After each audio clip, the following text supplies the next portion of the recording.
Hello and welcome hardworking aspirants. In today's class we are going to discuss about the Gupta Age, art and architecture, science, technology and literature. I had a question for you. Why the Gupta period is considered to be the golden age? Why not the Mauryans?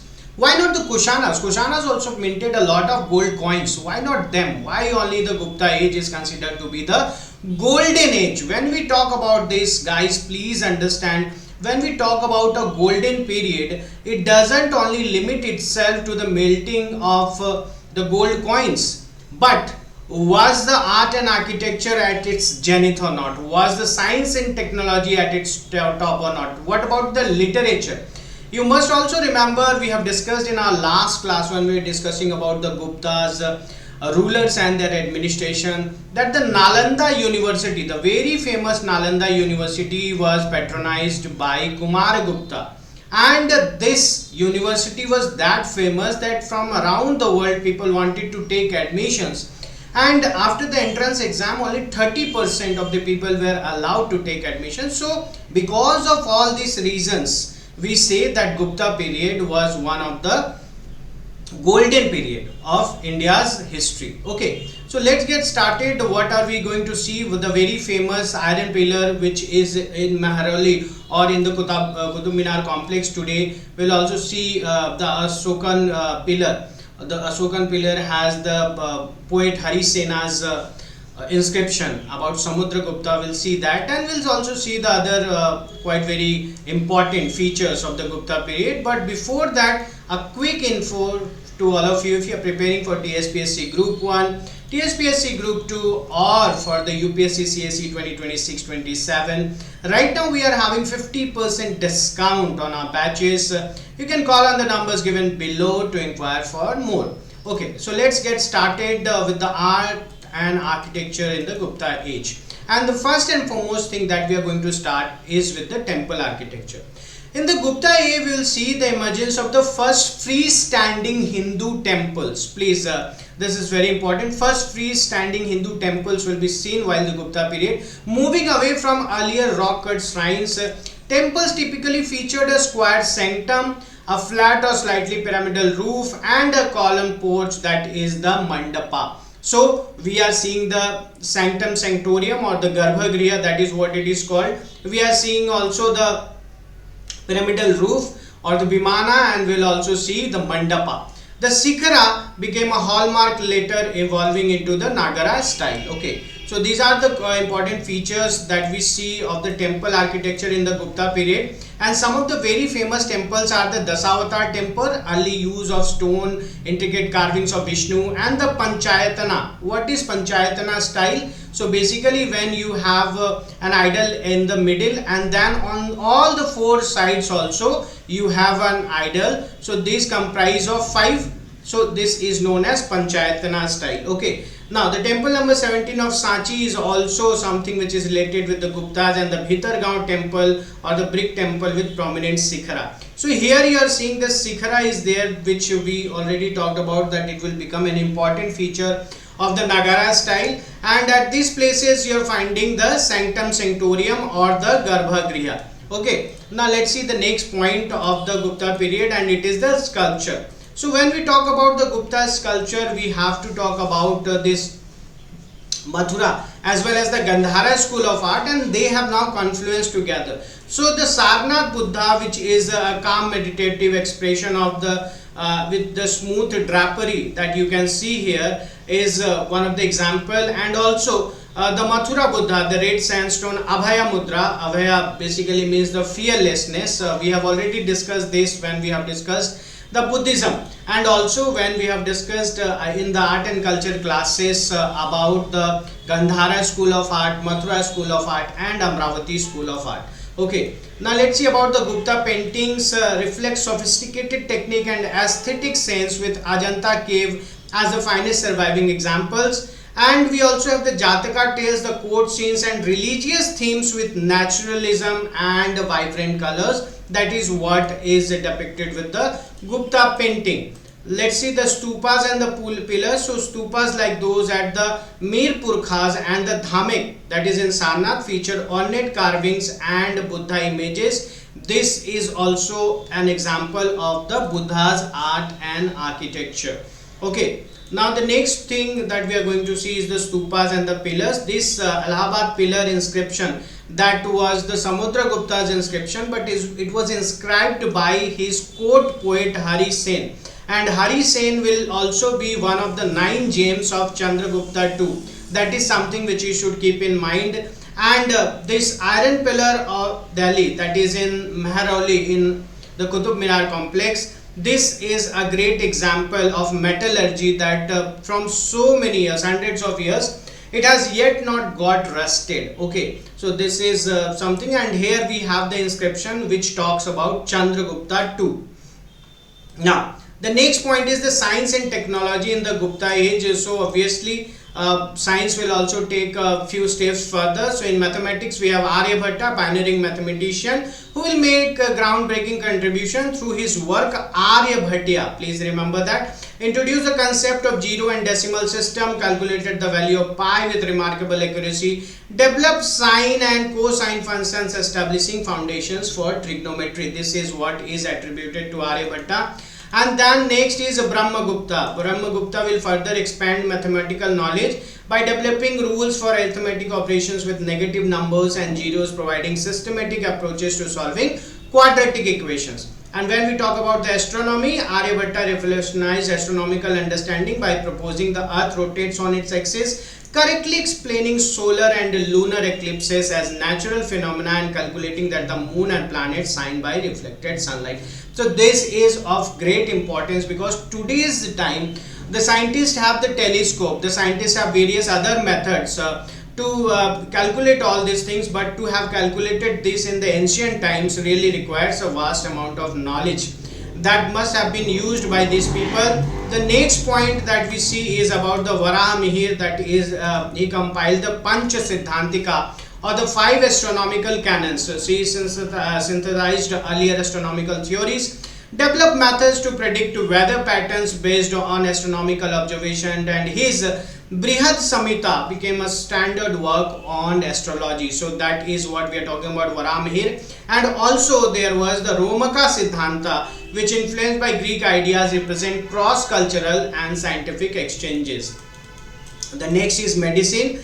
And in medicine field, we'll see the refinement of Ayurvedic practices. Vagbhatta, the last of the great medical trio of the ancient India, that is the Charak, Sushrut and the Vagbhatta. Okay, and the surgical procedures including the keration section, bone setting and skin grafting has also believed to be done at the time of Gupta period, and development of herbal remedies for various illness was also present. So this Charak and Sushrut are also somewhere or other related with when we talk about the Gupta period. The metallurgy and engineering, if you see, we have already discussed the iron pillar of Delhi, that is standing 23 feet tall and remarkably resistant to rust, demonstrate advanced iron working technology. Then here we see sophisticated technique in bronze casting, and also the advanced coin minting technology can also be seen at the period of Guptas.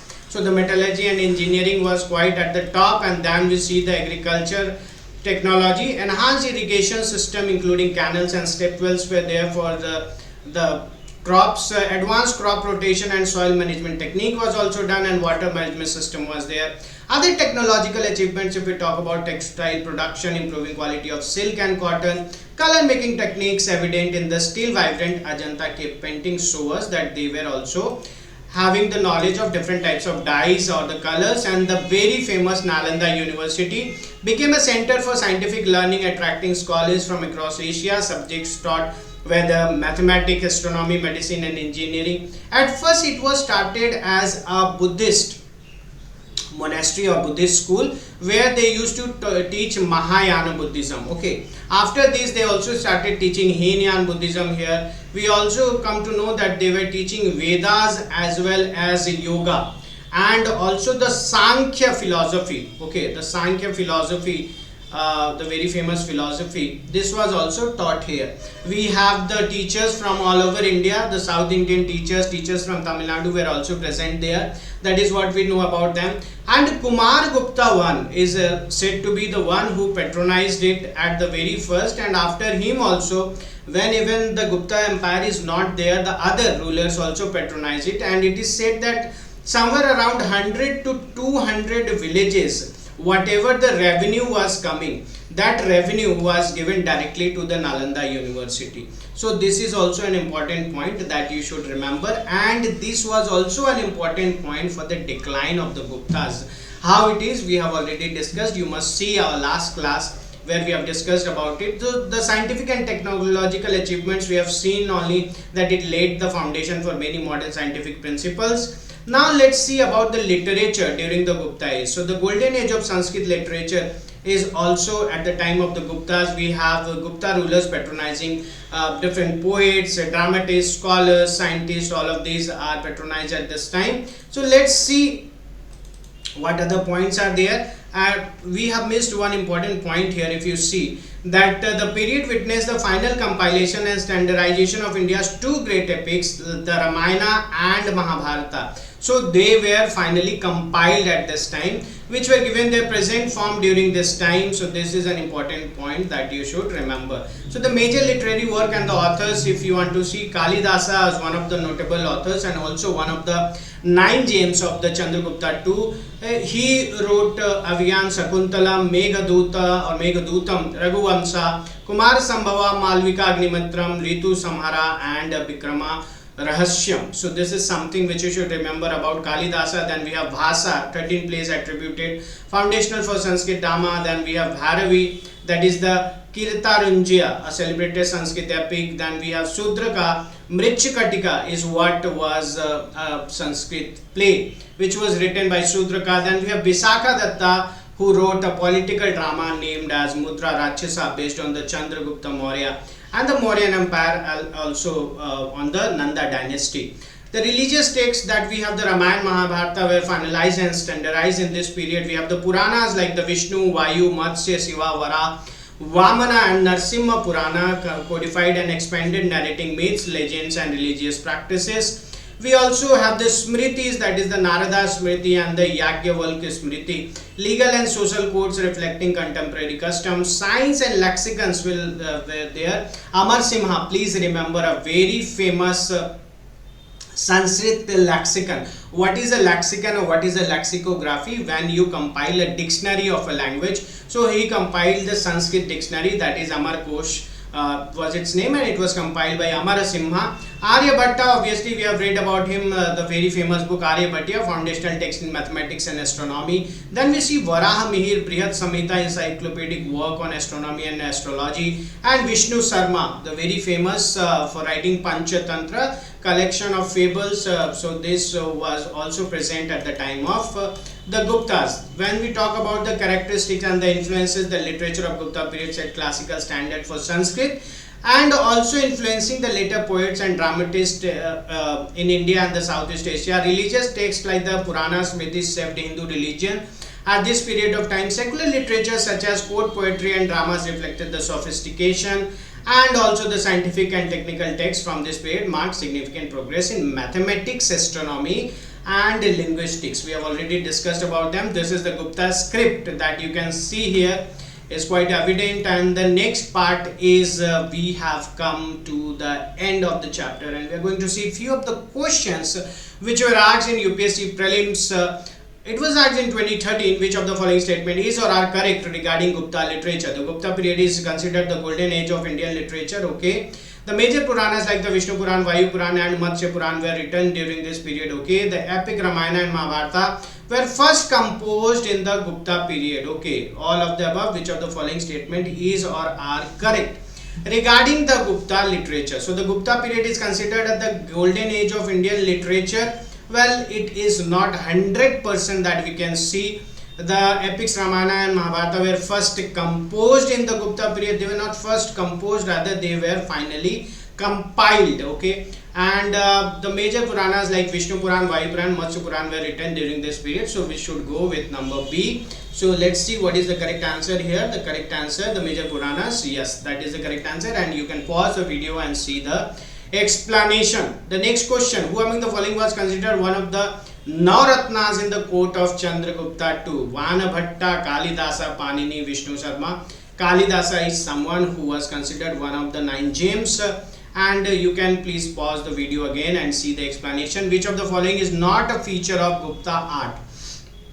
Use of terracotta for sculptures, okay, introduction of the concept of Vimana in temples, absence of secular theme in paintings, development of Ajanta and Ellora cave paintings, absence of secular themes were not absent, they were present, so I think C should be the correct answer. C, yes, C is the correct answer. Let's see the next question. Which of the following Gupta rulers is credited with the patronage of Nalanda University? Already discussed, Kumar Gupta I is the one who is credited with the patronage of the Nalanda University, and after Kumar Gupta I also the Nalanda University will continue to be there. Which of the following is not a scientific achievement of the Gupta period? Aryabhatta's work on the astronomy, invention of decimal system, development of concept zero, discovery, the process of distillation. So distillation process, we did not talk about it, so that should be the correct answer. So guys, that was the correct answer, and with that we have come to the end of the Gupta period.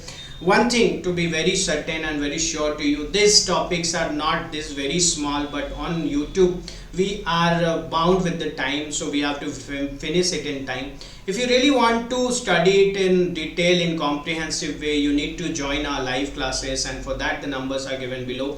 And also, if you are an aspirant for UPSC, TSPSC, APPSC, guys, this is the opportunity for you to get one-on-one live mentorship by Deepika ma'am, who is having 20 plus years of experience, who has under her guidance made hundreds of students get to the services. So you can call on the numbers given below, and guys, keep working hard, keep studying hard, like and share if you liked it, and subscribe so that we meet again. Thank you so much.